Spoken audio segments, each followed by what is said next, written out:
अगर आप कोई सैलरी एम्प्लॉय हो या बिजनेसमैन हो और आपको ऑडिट एप्लीकेबल नहीं है एज पर income tax act, then also अगर आप ये ट्रांजेक्शन में इन्वॉल्व हो तो आपको ये चीजें ध्यान में रखनी है। अगर आपने ये चीजें ध्यान में नहीं रखी तो हैवी पेनल्टी आपको बेयर करनी रहेगी इन फ्यूचर। सो बेसिकली क्या है ये ट्रांजेक्शन?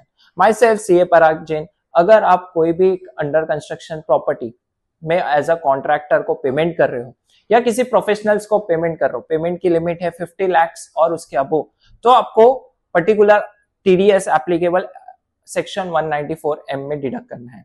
सो सेक्शन 194M क्या बोल रहा है? अगर आप एक इंडिविजुअल एचयूएफ हो, इररिस्पेक्टिव आप ऑडिट में है या नहीं है, yes it's mark my word, audit applicable हो या नहीं हो, से सैलरी एम्प्लॉय और बिजनेसमैन हो, आपको दोनों के लिए ऑडिट नहीं है। देन ऑल्सो अगर आपने 50 lakhs के अबव पेमेंट कर रहे हो से कॉन्ट्रैक्टर्स को या प्रोफेशनल्स को ड्यूरिंग द ईयर, तो आपको 5% टीडीएस एप्लीकेबल हो जाएगा।